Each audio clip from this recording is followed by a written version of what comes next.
Hello, everyone.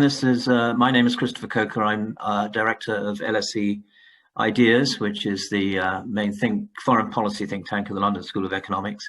I'd also like to welcome you on behalf of our partners, the Ratsu Forum, and this particular program that we run together called 2020 Visions. And we're here today as part of our Central and Southeast Europe program at Ideas to discuss the likely impact of a Biden presidency on the security foreign policy situation in Central and Eastern Europe.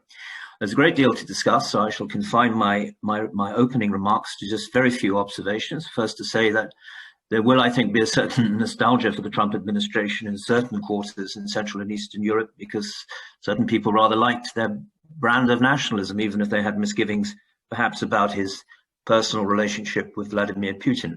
There'll certainly be concern in Budapest and Warsaw for Biden's unqualified support of the European Union and its normative foreign policy, human rights, democracy, the rule of law.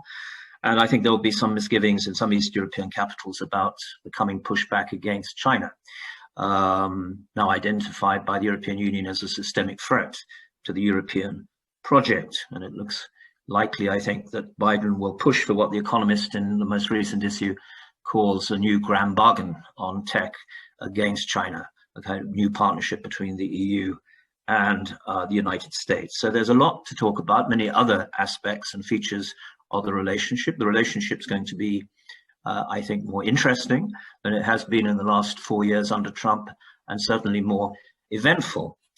So without further ado, can I just introduce our speakers? We have three excellent experts today. This is the order in which they will speak. Ivan Vejvoda, who is Permanent Fellow and Director of the Europe Futures Project at the Human Sciences University of Vienna. He will speak first. Corina Rebegea, who is Director for Democratic Resilience at the Center for European Policy Analysis. And finally, Wojciech Michnik, who's Assistant Professor of International Relations and Security Studies at the Jagiellonian University in Krakow. I'd also like to introduce Megan Palmer, who is the Program Director for the Central and Southeast Europe Program at Ideas, who put this panel together, which I'd like to thank her. And for certain technical reasons, she will be also handling the question and answer session after our three panelists have opened with their initial remarks. I've asked them to speak for no more than 10 minutes each so that we can at least have half an hour of Q&A. So Ivan, if I could start with you, please. You need to unmute. Yeah, ever many times one does this, one forgets that one needs to unmute. Well, thank you very much, Christopher, and to LSE Ideas and Megan for this opportunity to be with you and talk about these important issues. First of all, I'd like to say that I expect there will be more continuity than one would think on the issue of Southeastern Europe or the Balkans, which I will be specifically talking about in terms of the implications of and the impact of this presidential election, or rather the policy that one can expect from President-elect Biden and his foreign policy team. I say that because obviously, the Western Balkans and Southeastern Europe are not a key focus of American foreign policy.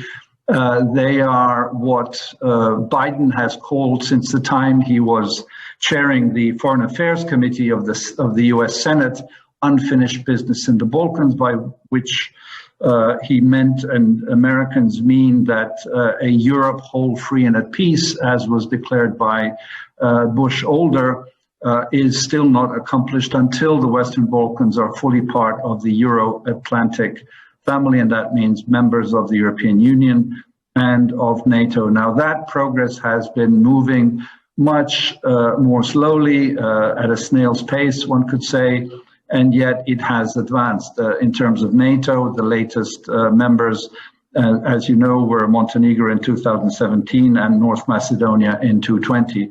And in terms of EU integration, Croatia joined in 2013. What will definitely be different with respect to the Trump administration is that there will be a return to a far greater level of cooperation with the European Union.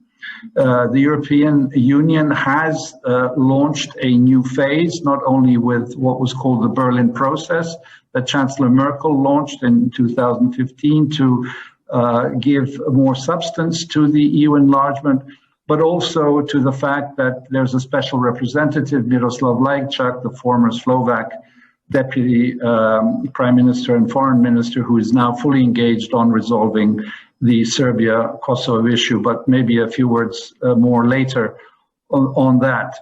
And as the Trump administration has been flying solo with former Ambassador Grenell to Germany, who tried to make himself more prominent, U.S. administration, State Department officials were always present at the European Union meetings with Miroslav Lajčák in the last course. So, and thirdly, and maybe most importantly, Joseph Biden and his foreign policy team, and I'm thinking especially of Tony Blinken, are probably the U.S. foreign policy people who have the greatest and deepest knowledge of Southeastern Europe. I had the honor to testify before Joe Biden in 2004 in July at the Foreign Affairs Committee. The title, unsurprisingly, of the hearing was Unfinished Business in the Balkans, so that's 16 years ago. And Tony Blinken, as his national security advisor when he was vice president, is someone who is intimately aware of the Balkans. They've both visited many times over these past 20 years. Joe Biden was involved very much when the Bosnian War was ongoing, and they both know the actors of the region. And for example, Joseph Biden has met, for example, the president of Serbia at least 4 times while he was vice president and visited Belgrade. I think that's very important because they know the ins and outs. They know the way in which the political leaders in the region operate. And because they are fully cognizant and supportive of the key role that the European Union has, that they will be supporting it as they had also under the Obama administration. So the U.S. in this case takes, for lack of a better metaphor, the backseat role in a car or the side seat to the driver who helps navigate and pushes the Euro-Atlantic integration agenda forward. That is extremely important because the U.S. has much more leverage, for example, in countries such as Albania or Kosovo, and the EU cannot advance on the EU integration path without the support of the United States. In terms of security and defense, there's more than meets the eye. All of these countries are either members of Partnership for Peace and are at various stages of individual partnership action plans, the IPAP plans, or are full members of NATO. There's also a regional NATO cooperation called the Adriatic Five, in which they participate, and each of these countries has a special relationship with one of the United States National Guards. For example, for Serbia, it's the Ohio National Guard that has been the key partner. And NATO has much more activity than any other third actor in the region. There's a lot of talk about Serbia's closeness to Russia. You look at the number of military exercises, it's 10 to 1 in favor of NATO. And that is often disregarded or overlooked as one looks at the region. The one thing that the Trump administration did recently was a sort of a summit meeting in the Oval Office at the White House between the president of Serbia and the prime minister of Kosovo, Abdullah Hoti. Much to say about that meeting, but I'll simply say what I think will remain from that meeting, and that is the decision already implemented that the United States will open its first European office of its International Development Financial Corporation, which will cover the whole of the Balkan regions, including Greece, Bulgaria, and Romania, to support investments. I would simply say that this is the result of the fact that the US and the EU have been less active in the region over the past more than 5 years, which has opened the space for what we euphemistically call the third actors, Russia, China, the Emiratis, and Turkey.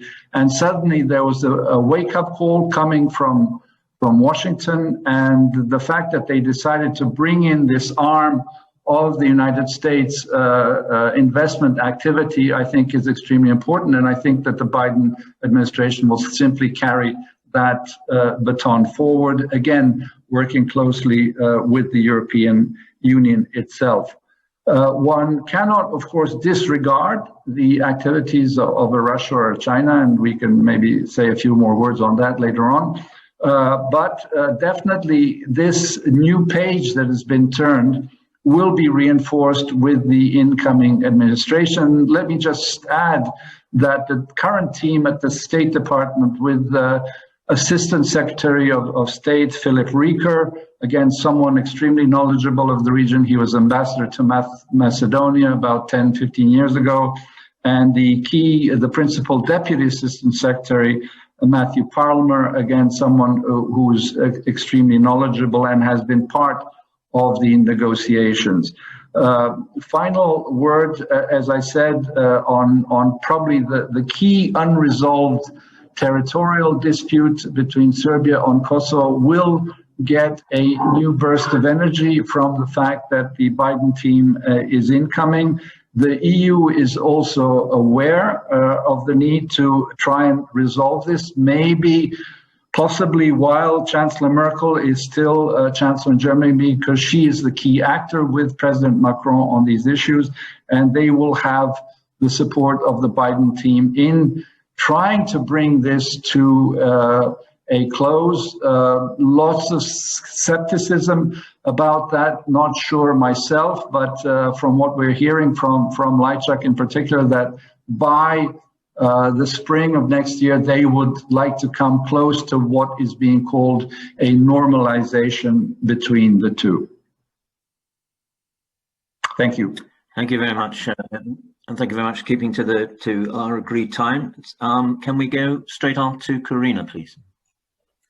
Absolutely. Thank you, Christopher and Megan, for the invitation. It's great to be back with LSE Ideas.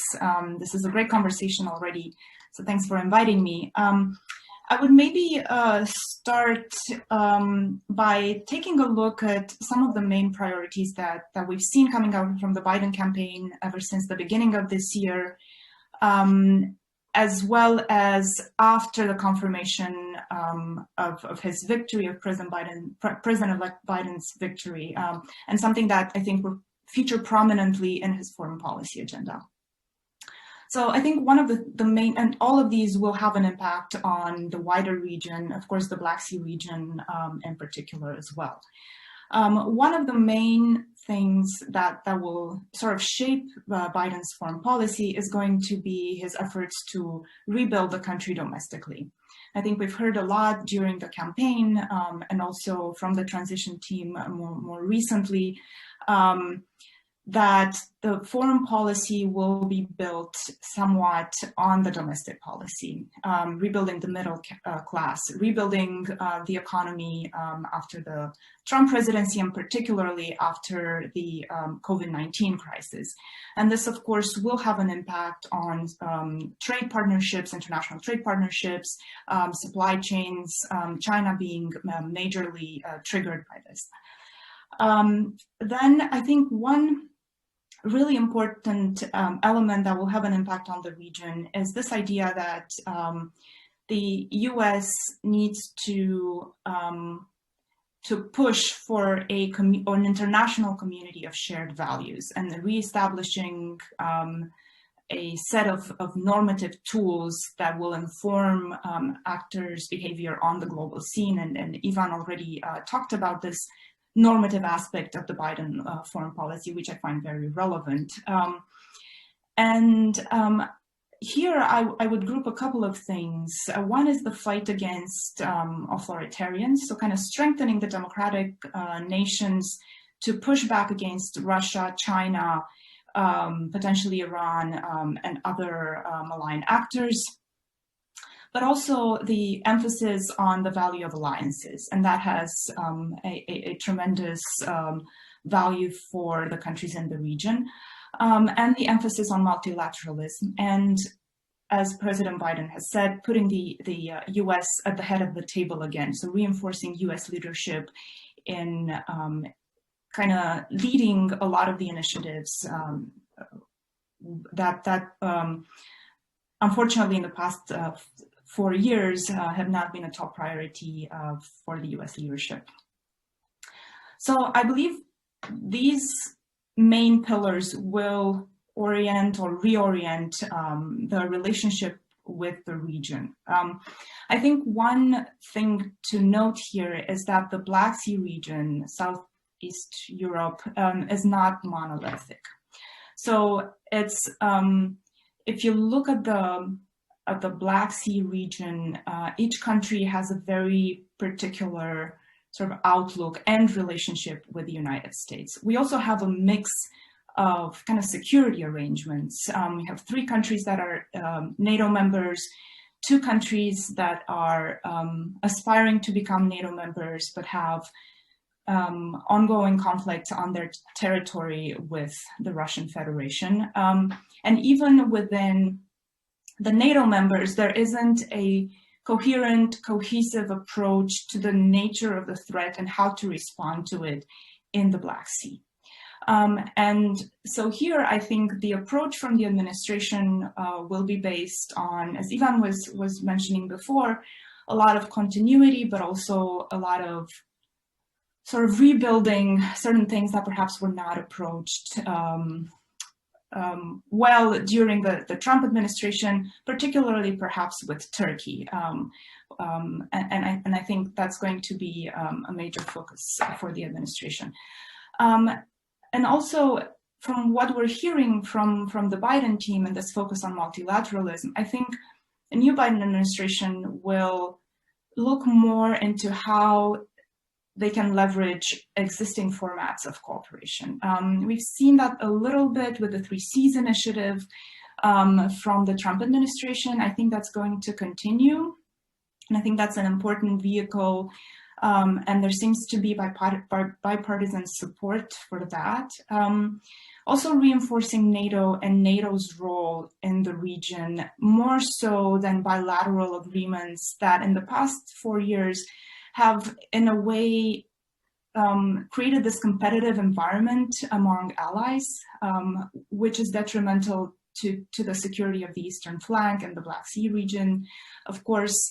And I think the response from the countries in the region has been the correct one, pointing to looking at the eastern flank security as sort of one piece of the puzzle, and looking at how you can strengthen deterrence and defense by looking at the entire flank and not splitting it up in countries based on political preferences and so on. And I think another point of perhaps continuity, but also where more development is needed, is in the area of economic investment. I think the US lags behind in terms of foreign direct investment in all of these countries. And I think all of them badly need to see the US more anchored, not just in security terms, but also in economic terms. And there is an appetite for that. And I think there are security implications as well. And so that's something, and not just sort of traditional, let's say, strategic industries like energy. So for instance, the recent agreement between the US and Romania regarding the nuclear plant, that's kind of a landmark decision, but also in other areas as well. And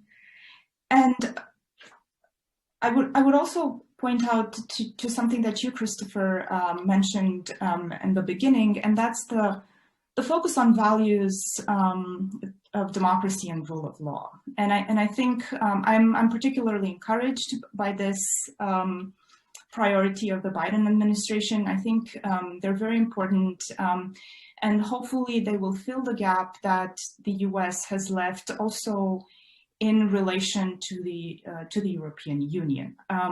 And of course, in some countries, this might lead to some anxiety. And I think it will be interesting to watch what type of engagement the new US administration will have with the countries in the region, and whether we will see, for instance, what a lot of the countries hope to get, high-level visits and engagement, something that in many countries we haven't seen. Romania is one of them, kind of dearly hoping to have a US president visit Romania again. But also the type of engagement will also be used as a powerful tool that can be utilized differently with different countries. And I think we can expect a lot more engagement with some sort of local civil society actors, kind of alternative poles of power in society. And one last thing perhaps is on this idea of the US-EU cooperation, where a lot of work to rebuild the relationship needs to be done. And I expect to see a lot of that. And Ivan also talked about this in his remarks. I think a lot of the things that are happening, since we're talking about sort of the fringes of the EU, are part of the EU neighborhood, of the EU's strategic and not vital interests. And I think the perception, particularly this year, has been that both the US and the EU have been absent. They have been absent from Nagorno-Karabakh. They have been absent perhaps for a long time from Belarus. And I think we can expect or at least hope that the US and the EU will work closer together. And the US, as Ivan said, will use its leverage in the region to help the EU push through with some of the projects that could help regional stability and democracy and so on. And I think this is badly needed.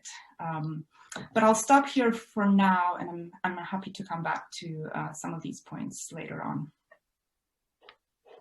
Thank you very much, Corina. So can we just move on to our third and final panelist, Wojciech, if you would say some remarks, please.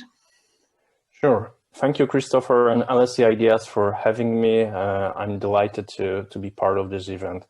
Well, since Ivan and Corina covered most of the ground, and actually there are not that much of the points that I would disagree.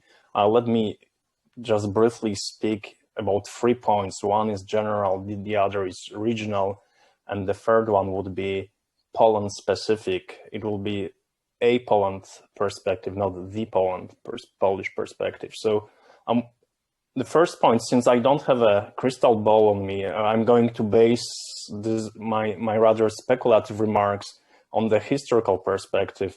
And drawing from the recent history of the US foreign policy, I would point towards 2 observations. Well, first, when it comes to US foreign policy, drastic changes do not happen overnight, even over a year. I don't see that this will happen also with the Biden administration. Well, if they happen quickly, it's rather a reactive stance to the outside events, and we can look into the Truman Doctrine or the so-called war on terror after 9/11 just to illustrate those points, or even the U.S. reaction to the Russian invasion of Ukraine. So we should not expect, and I agree with all the speakers, any kind of tectonic changes in Biden's policy. And the second point is, historically speaking, presidential candidates foreign policy agenda rarely survives reality check of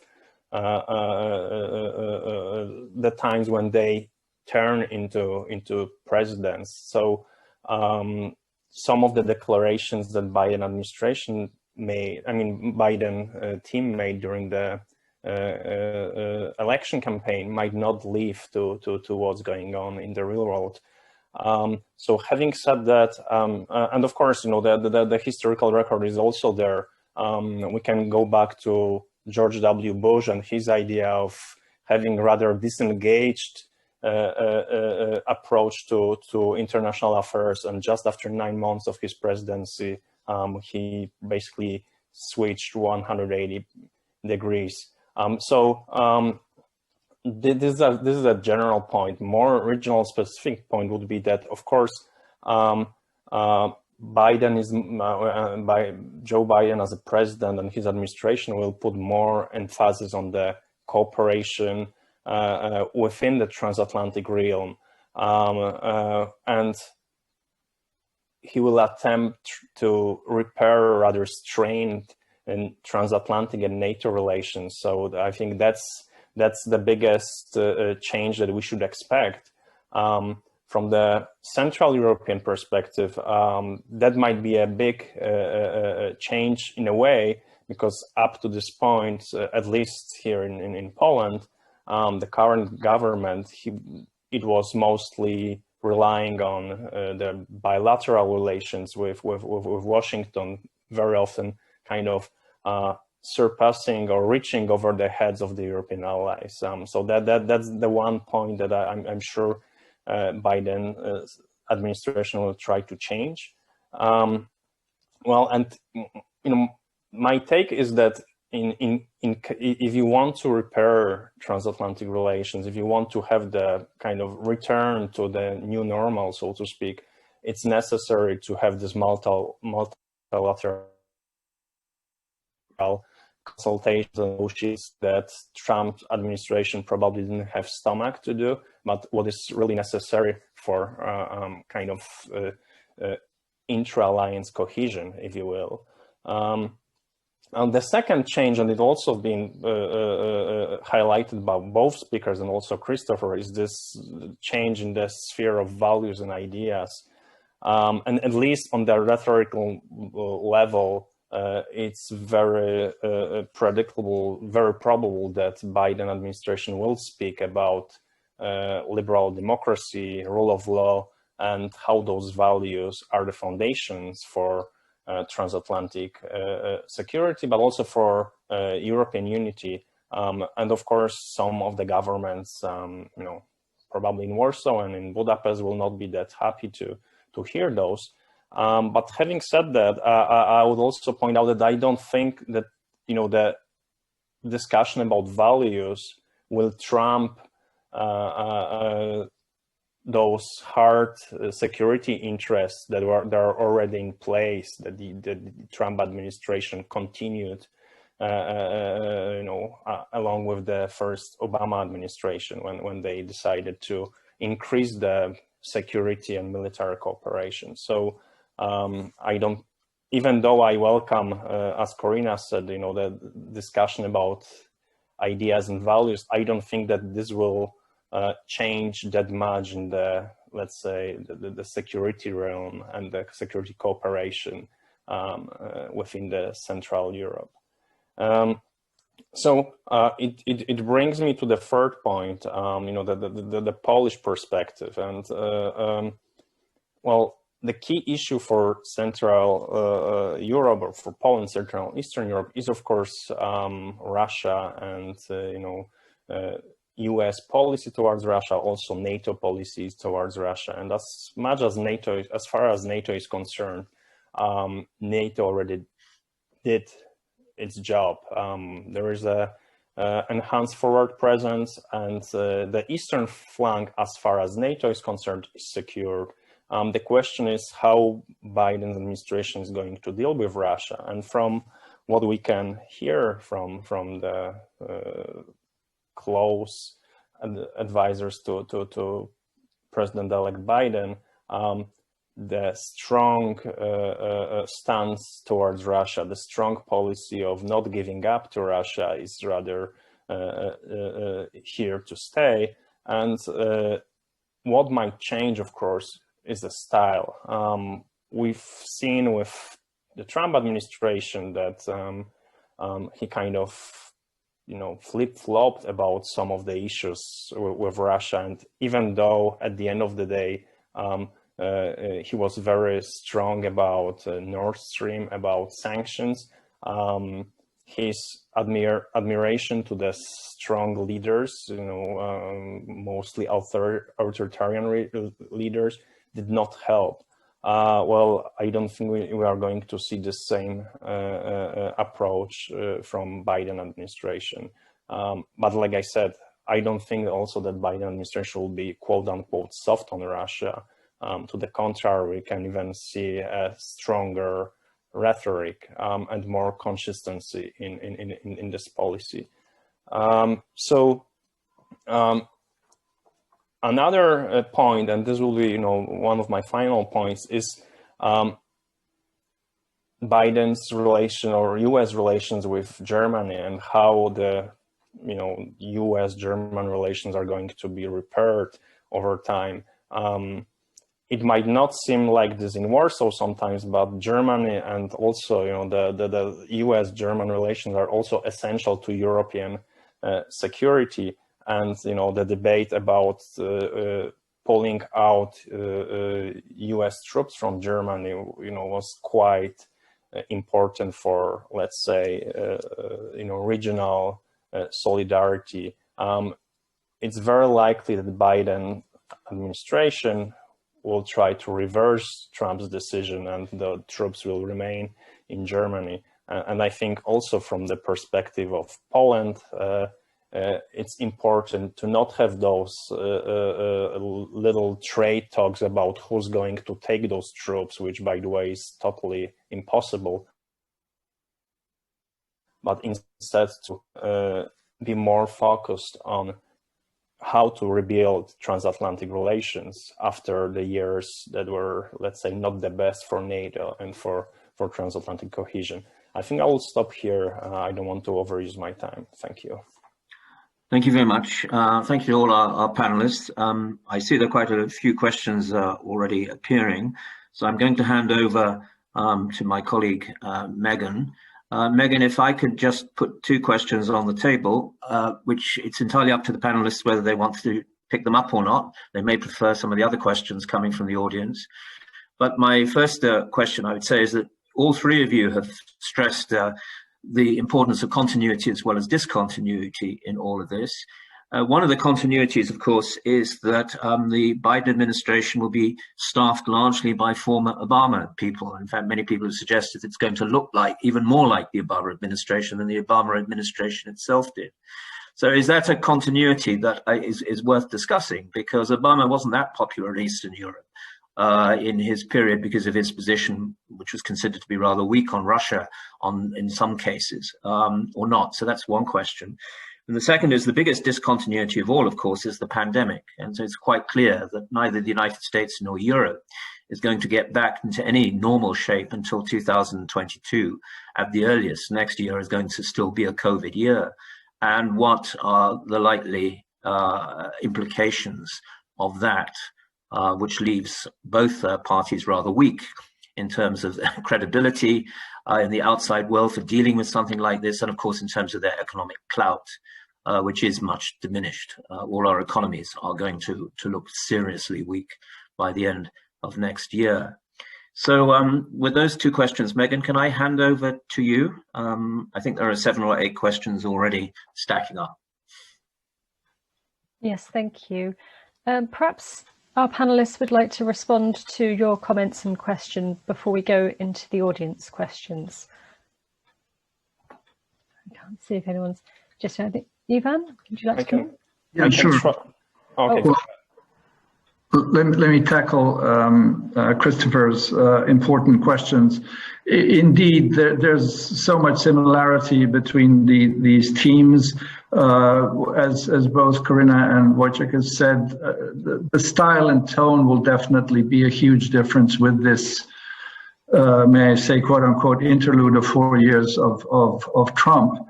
And there will certainly be more stability back in the Euro-Atlantic arena, which, despite the pivot to Asia, which, as we all know, started under Obama. I was listening to Charlie Kupchan just yesterday, who was Obama's Europe advisor, who said, you know, the fears of the U.S. completely strategically focusing on Asia are overstretched at this point. I mean, you know, nobody knows what kinds of events will be driving this, but Europe will remain a key focus. The NATO strengthening, of course, with the requirement and focus on having Europe to spend more, and maybe even more importantly, to spend better in a coordinated way, rather than dissolving resources into doubling up things.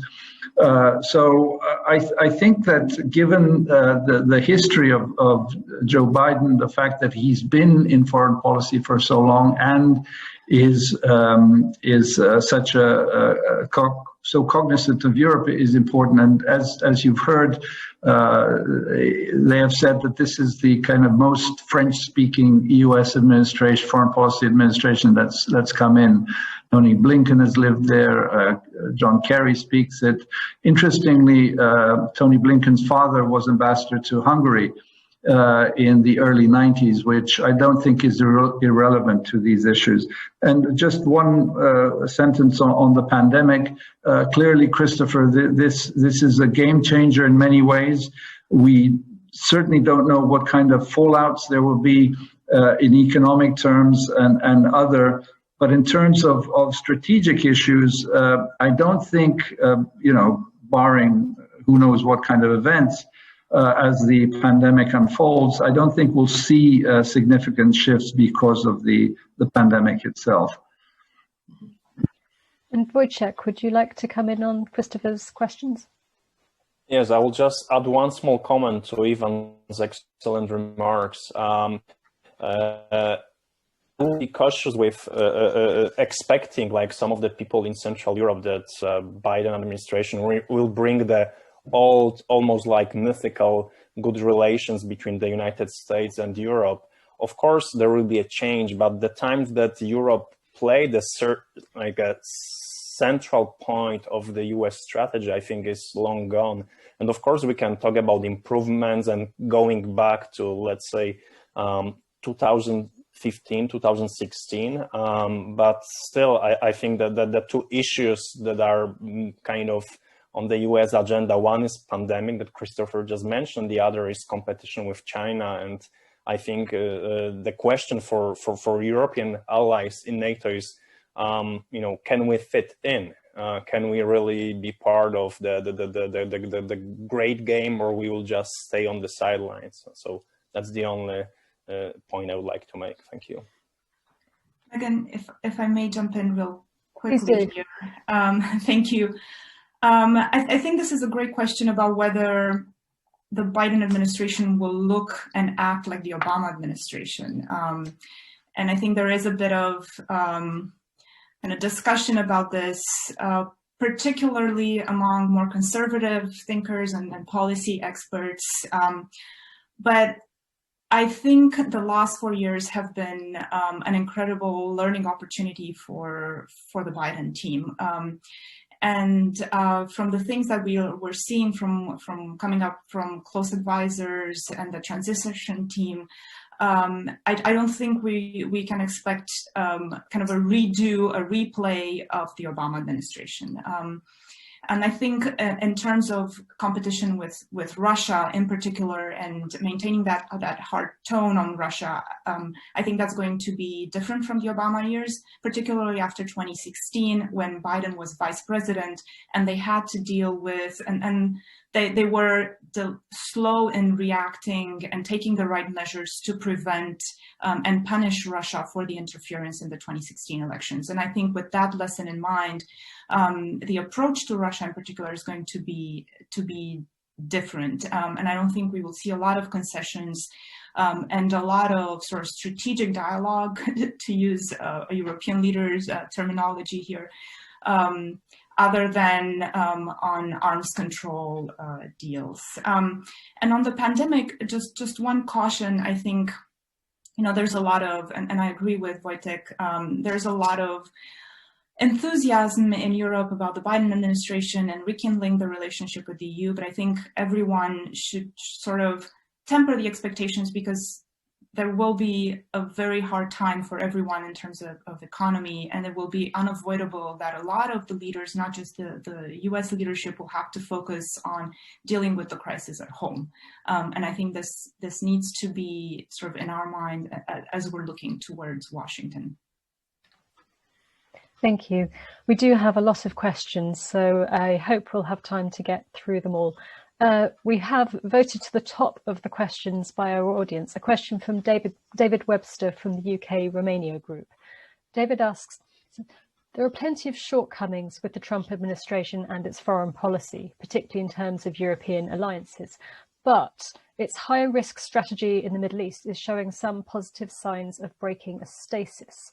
Should we be happy about a return to normality under Biden if this just means falling back into stale ideas and a process-dominated approach to Russia? So that's very much feeding on from your comments, Corina. I don't know if you would like to immediately respond. Sure. So I'm not an expert in Middle East, so I'll let that I'll leave that to others to answer. But I do, again, just to reinforce, I don't think it's going to be we're not going to fall back on the things that we used to see. Of course, there are a lot of unknowns, and just a reminder that the political dynamic inside the United States also matters. The power balance in Congress, the ability of the Biden administration to work with Congress and so on.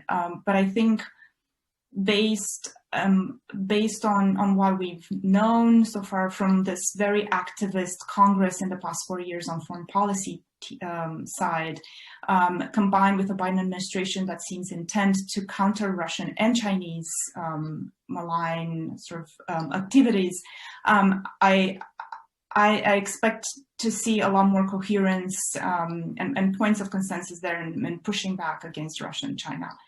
And then on return to normality, yes, in terms of style and discourse, but I would say this is a really great thing. And the Biden team is very experienced. Ivan talked about this at the beginning, and they are people who have the president-elect's confidence, trust and backing. And I think that's going to make a difference in how the new administration is going to engage with allies and partners, including in kind of dealing with foreign malign threats. Thank you. I think we'll move on to the next question, as we do have so many in. And this one is in particular directed at Ivan. This is from Giovanna Vuletic, who's a postgraduate candidate at King's College. It's a long question, which I believe the panelists and the Zoom audience can read. Yeah, I've read it.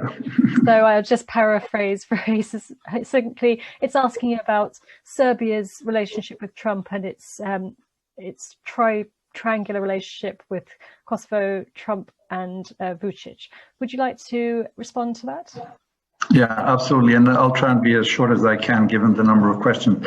Well, the obvious thing to say is that if you're invited to the Oval Office at the White House, this is not an invitation you refuse, either for President Vučić or for Prime Minister of Kosovo, Abdullah Hoti. So I think it's a sort of a non-starter to somehow say that this was trying to pander to Trump.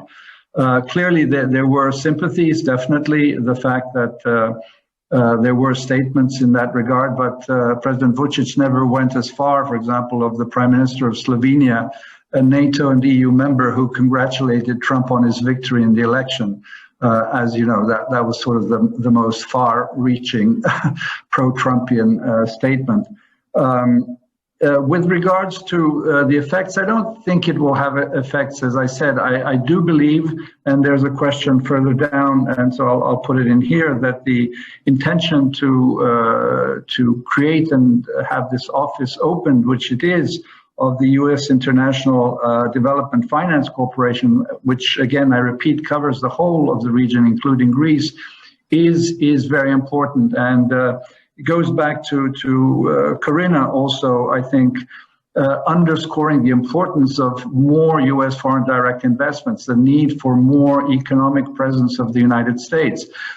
Just as a footnote, the famous now defunct idea of a gas pipeline created by the West, the Nabucco pipeline, which the investors then said, well, it's not profitable, opened the space for Russia to create first a South Stream, which was abandoned, and now we have the Turkish Stream, which will be fueling Russian gas. So on a broader point, which I didn't have time to mention, the diversification of energy supplies for this whole region, from Estonia in the north to Bulgaria and Greece in the south, is extremely important.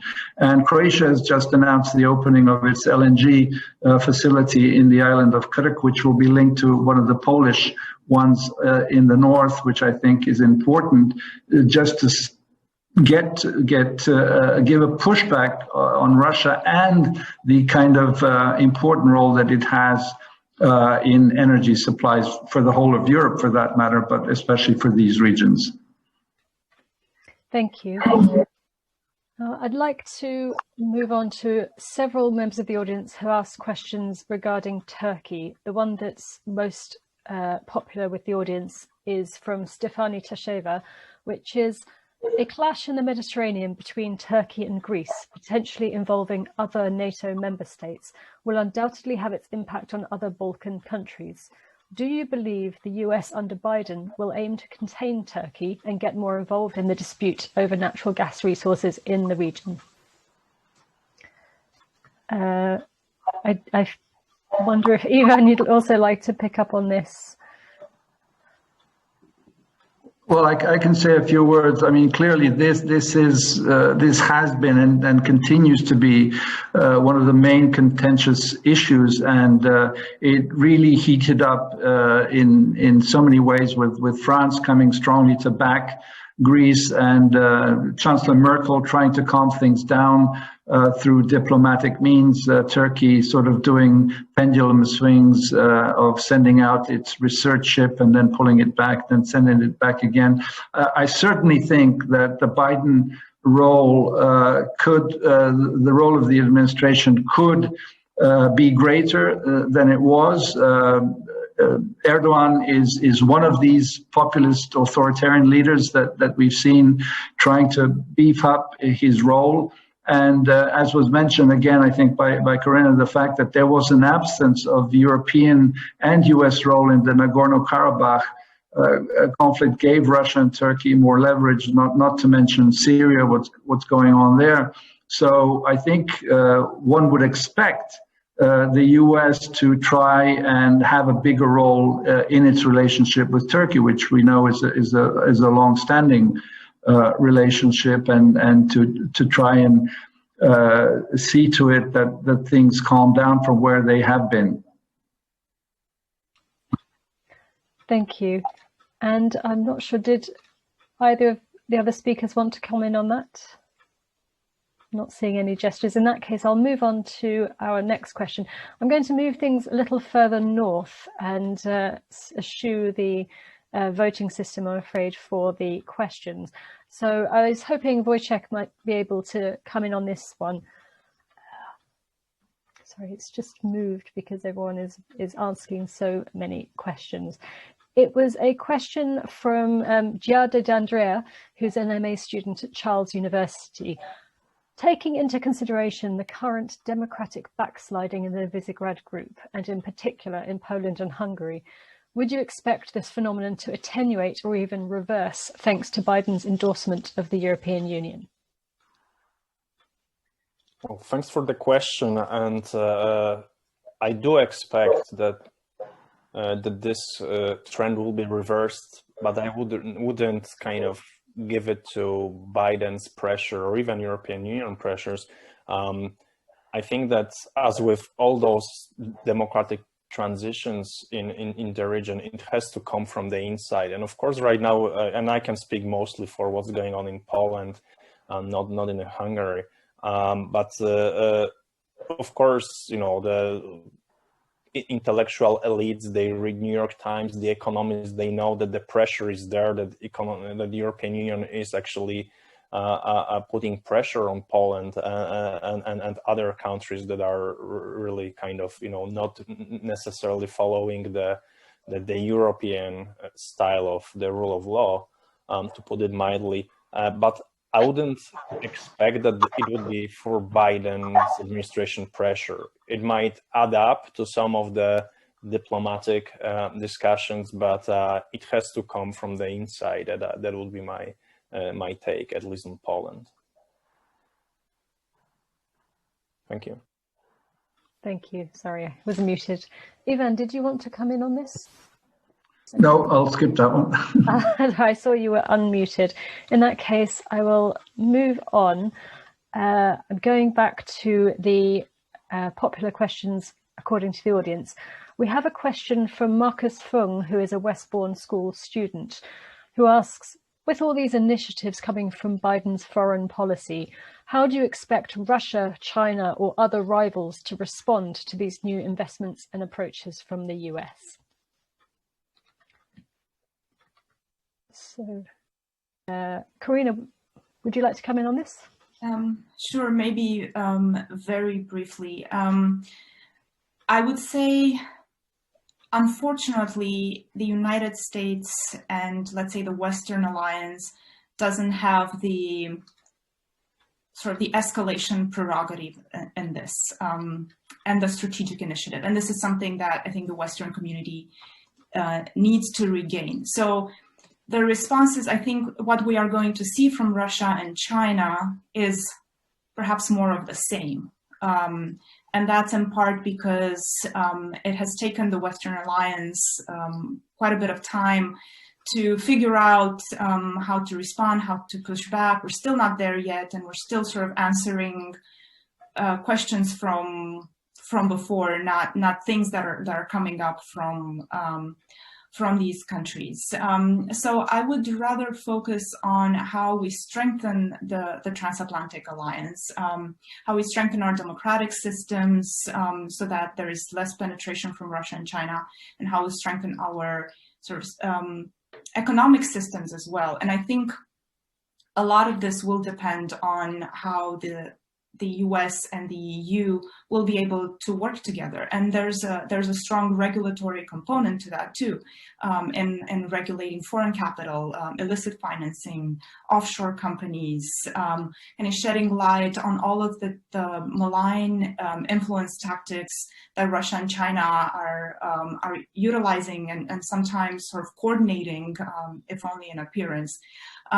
So I'm not concerned about escalation, as I am concerned about not having the ability to kind of lead that process and force the malign foreign actors to react. It's rather been the opposite, that we have been the reactive force. Thank you. And I have a question here from Marius Mitrach. I'm sorry if I'm mispronouncing your name, Marius. Who is a student of European Studies at UBB. This is a question for all speakers, but I wonder perhaps if Wojciech could come in first on this. The question is, what will be Biden's administration's approach towards the Nord Stream gas pipeline and energy security more broadly in Central Europe? All right, so I think that again, I hate to sound very boring, but it will not change that much from Trump's administration. He will put the pressure for both Russia and Germany to some extent, as the Nord Stream clearly violates some of the Central European countries' energy security interests. But of course, again, I would argue that the subtle difference will be in style. And since, repairing US-German relations is quite high on the European Biden agenda, I would argue that, it will be much softer in rhetoric. So rather than threatening to sanction all the companies, including German companies, who would take part in Nord Stream, probably there'll be a softer approach from the Biden's administration. But I would expect at the same time that the criticism against Nord Stream 2 will be there. Not only because it kind of violates Central Eastern European interests, but mostly it also is against some of the energy security interests of the United States. Thanks. Thank you. We only have about 5 minutes left according to our scheduled timing, so I only have time for a few more questions. So I'd just like to tell the audience there are quite a number of questions about Greece and Turkey and that aspect of Eastern Mediterranean influence in the Balkans particularly. We will be having another 2020 Visions talk specifically addressing that region. So I won't prioritize those questions for today. I do apologize that we haven't got the time to answer them all.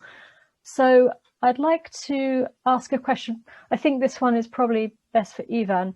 This is from Dino Pasilic, who asks, since the European Union is disinterested in having the West Balkans 6 countries join anytime soon, could we hope for Biden's administration to see accelerated NATO membership for those countries as a quicker fix to a number of key challenges in the region? Well, thank you to Dino Pasalic for that question. Well, first of all, there are already 3 of the Western Balkan 6 that are members of NATO, Albania, Montenegro, and North Macedonia. For the other 3, as I said, Serbia is in the highest possible relationship, barring the membership action plan.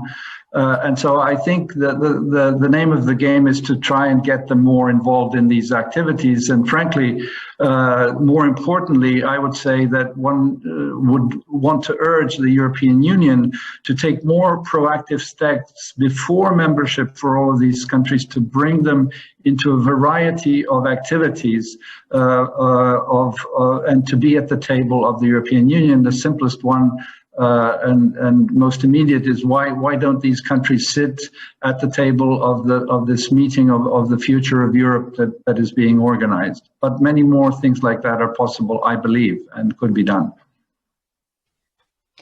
Thank you. I'm going to take 2 questions and put them together as one. This is open for whoever wishes to answer. The first is from Paul Neldret, who asks, do the past 4 years of the Trump presidency indicate that regardless of who sits in the White House, Europe needs to be stronger with its own defense commitments and organization? And the second question is from Gabor Pap, who's at a University of Szeged alumnus. Gabor asks, do you think that the US can divide its attention properly? In the past, the Middle East acted like a magnet to US foreign policy, and with China becoming more assertive than ever, and Asia Pacific probably becoming the most important security problem, will the US have time at all to look at this region and to deal with issues like liberalism in Hungary and Europe's eastern flank? So I think perhaps I'm going to pick on Corina for this, if you wouldn't mind picking up on those 2 questions. Sure, absolutely. I think that's always been the challenge, right, with the US administration, that there are a series of competing priorities, sometimes very different ones from all over the world. And European nations, particularly on the eastern flank, have been keen to be on that map for the US administration. So that's always been the case. I do think that a country like the United States has the ability to focus on multiple priorities at once. And particularly going back to this idea that the US needs to lead and sit at the head of the table, I think the new administration will be mindful of how to balance different challenges. But here, I would say that the importance of various multilateral formats, G7, G20, international organizations, and partnerships with the European Union or NATO will come into play. So the US doesn't have to be the main force driving all of these initiatives, and I think perhaps we will see a lot more reliance, at least in some areas, on these particular groupings, be they regional or global, and so on. And I think that ties into whether the EU should be encouraged to deepen its security and defense cooperation. And I think the answer is yes. And again, we're going back to a conversation about whether this can be done in confrontation with the US or kind of in cooperation with the US and with NATO. And of course, I'm a proponent of the latter. And I think the EU should continue to strengthen its capacities in terms of defense and security, and kind of turn into action what the president of the EU Commission said in her speech, wanting to make the Commission a more geopolitical Commission, so kind of project that stability and security outside its borders in its vicinity. I think the difference will be this time that instead of kind of blaming the European Union and labeling them as the enemy, we will see a lot more support from the US on some of these agendas. Thank you. Or at least we'd like to believe that. We are running out of time, so I'm going to ask one final question, which I think works quite nicely as a sort of wrapping up final thoughts question before we hand back to Professor Coker for his final remarks.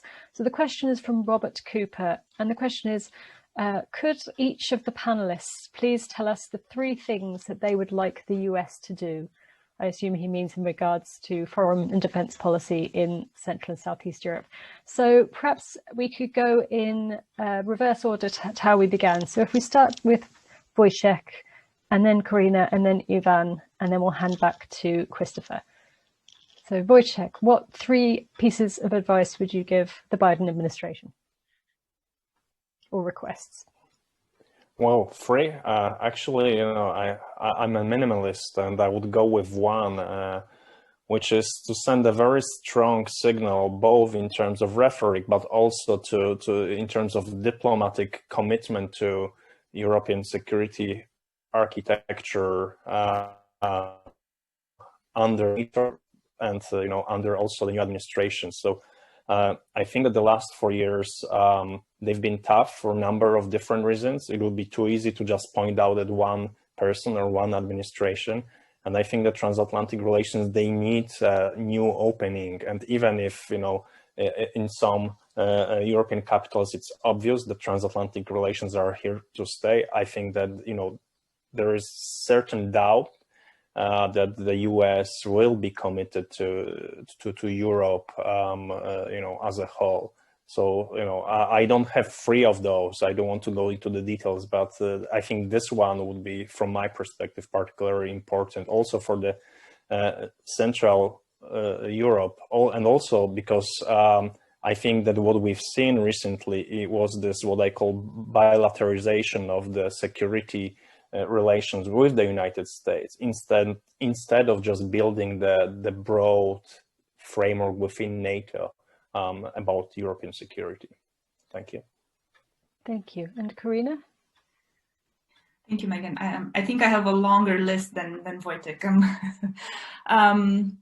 A few things. I would like to see the US administration continue to be involved in the 3 Cs initiative, and kind of act a bit as a broker, and sometimes it's needed, given that relationships between allies in our region and neighbors have not always been smooth and easy to navigate.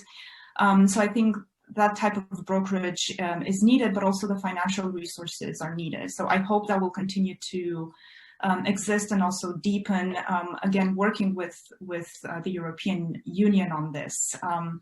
And related to that, I'd like to see the Biden administration working with the EU on perhaps a joint China strategy, or pushing back to foreign authoritarian interference strategy.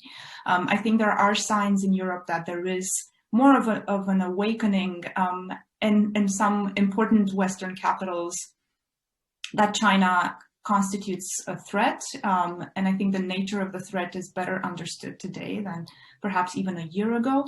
And so I would like the US administration to really put a lot of effort and resources into that. And speaking of authoritarianism, my third thing on the wish list is that I would like to see the US work politically and diplomatically with the EU and back the EU's efforts to kind of uphold democratic values and rule of law inside its borders, but also in Eastern Partnership countries and Western Balkans and so on. So have a little bit more alignment politically and diplomatically. I think that's important, but also at a more, let's say, operational level, just use the opportunity of this kind of renewed hope to work together on specific projects. I think the Magnitsky legislation is a great example of how, for instance, the European Parliament and the US Congress can work together. And I think there's an array of issues dealing with fraud, transnational kleptocracy, sanctions regime, corruption, and so on, where the EU and the US can work together to strengthen the international norms on this and make it less possible for kleptocrats, corrupt officials, oligarchs, and so on to kind of take advantage of our democracies. And related to that, also working on perhaps the technology part of it, which we didn't get into, but I think that's also where the new administration will have to work really closely with the European Union. Thank you. And Ivan? Yeah, thanks very much to Robert Cooper for giving us the chance to say our wishes here.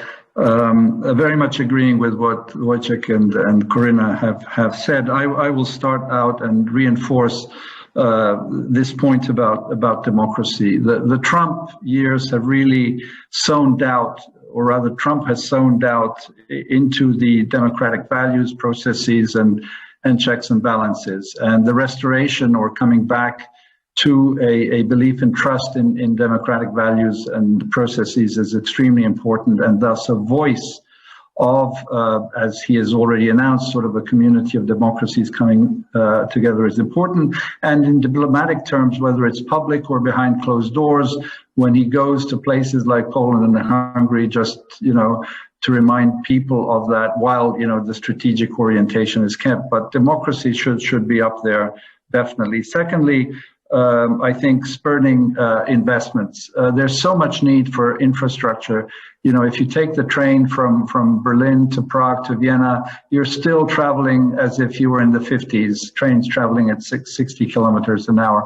The Europeans should get their act together on key infrastructure developments. There are plans now for high-speed trains in Central and Eastern Europe, things like that, but the Americans could also give their share. And I repeat, the fact that the Development Finance Corporation has come in is not an insignificant move. And finally, and of course, given from where I come from, which is Serbia, although I'm in Vienna now, is to help move forward the process on the Serbia-Kosovo dialogue. I think the US has a key role to play, notwithstanding the important fact that the EU is and will remain in the driving role here. Thank you. And over to Professor Kocher. Thank you, Megan. Well, first of all, apologies to our participants. I can see there are at least 10 more questions that could have been asked. We will be revisiting some of these issues next year, together with the RATSU Forum. I'd like to thank our panelists, who we would like to see again next year. Thank you very much for finding the time to do this.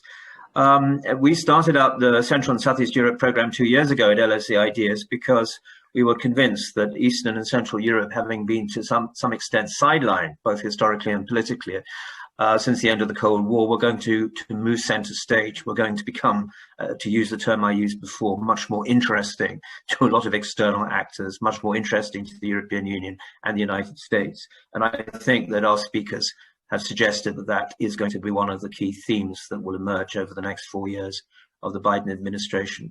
So thanks again to everyone. Thanks again to you, the participants, for tuning in, and to Megan for organizing this particular session.